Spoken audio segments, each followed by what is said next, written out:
In this video, we want to demonstrate how to work with workers in 3D. In our videos, Modeling with Workers and Worker Carrying Parts Between Workplaces, we have already shown how you can use workers in plant simulation. Now we are going to use the model which we created in the video 3D Length-Oriented Objects. To get started, begin Plant Simulation and load the model file. Click Load Last Model or click Recent Models and look for the model. First, we add workplaces to the stations. Click the workplace on the tab Resources in the toolbox while holding down the Control key. Move the mouse to the position where you want to insert the workplace. Click the left mouse button to insert a workplace below the objects Station, Station 1, Station 3, and Station 4. Next, we add a broker and a worker pool to our model. Double-click the station to open its dialog.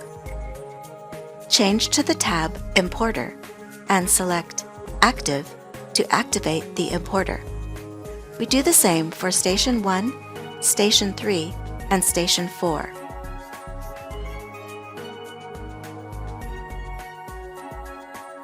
When we run the simulation, we see that the worker is walking unrestricted between the stations, meaning that he is not bound to footpaths, selecting the shortest route between them. Now, we want to add 2 more stations to our simulation model.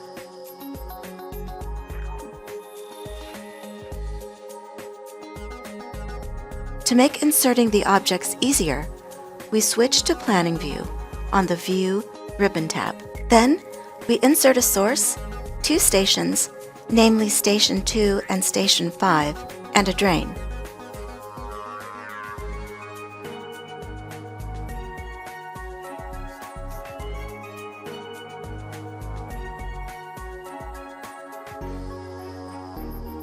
We add a workplace to both stations and we activate the importer for both.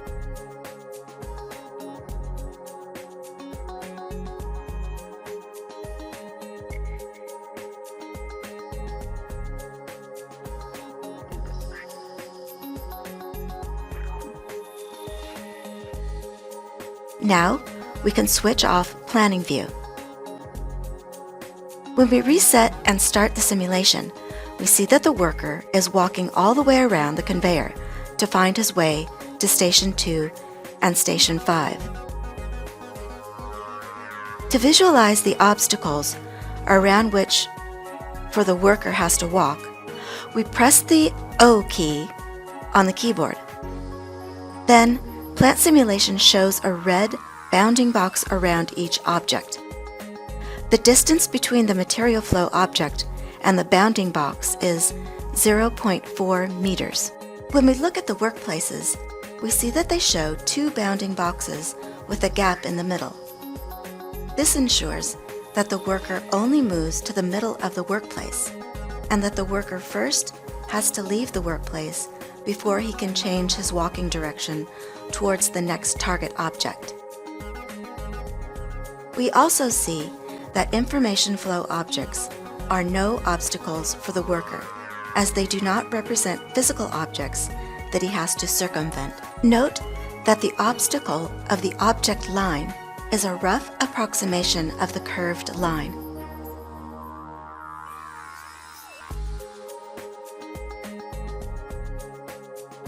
The line object is high enough to allow the worker to walk under it. The obstacle prevents this, though. To allow the worker to walk under the line, we have to insert a footpath.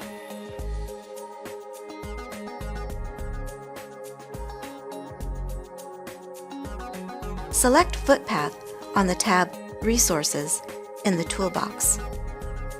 We insert the footpath so that it starts and ends outside of the obstacle of the line. This allows the worker to walk under the line using the footpath.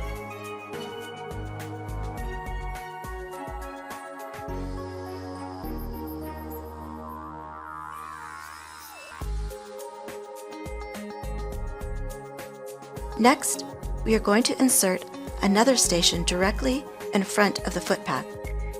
The worker then has to walk around the station.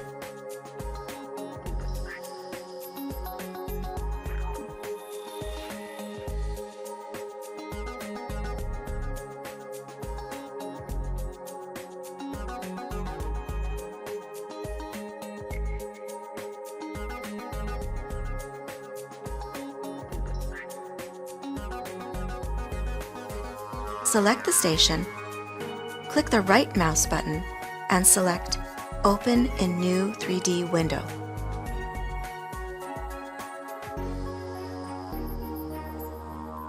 We delete the graphic of the station.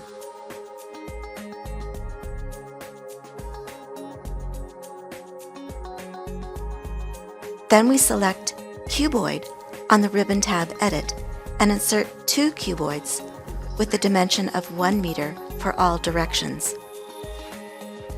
This station has the bounding box of both cuboids as obstacle. In the simulation model, you can see the worker walking around the station.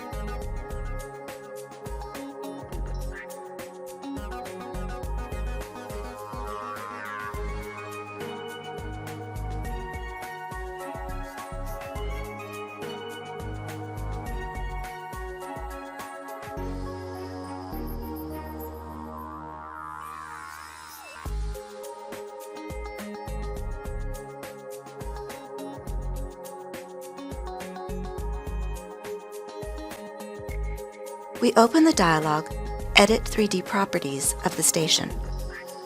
On the tab Graphics, we can define the obstacle for the worker.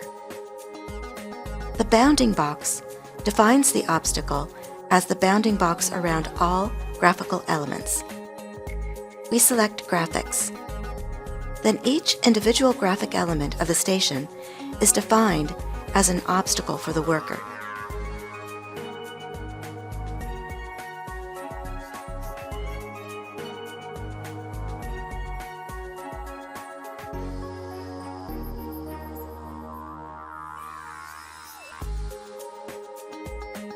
Now, we see a small gap between the obstacles of the station. This enables the worker to pass through the components of the station. As soon as there is a small gap between 2 obstacles, the worker can use the path. Next, we want our stations to be located at different heights. To achieve this, we select the objects which we want to move to a higher level by dragging a marquee around them. We hold down the Control key and move the objects up with the mouse or with the arrow keys on the keyboard. If you want to use a precise value for the height of the station, open the dialog Edit 3D Properties and enter a value for the Z position.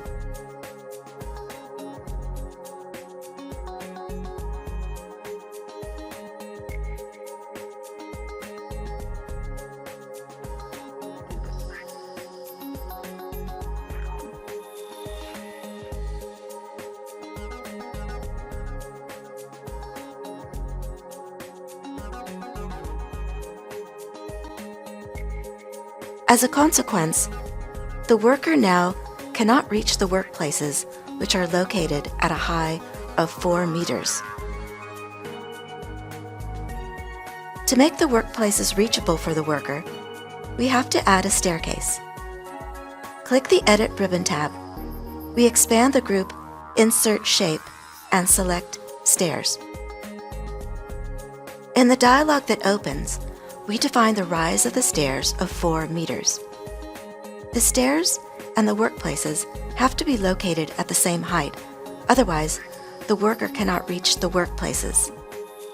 Click Create and insert the staircase anywhere. The worker now can reach all workplaces which are located at the same height as the top of the staircase. This way we created a virtual second floor of our factory. The worker can walk on this virtual floor as long as the workplaces are located at the same height.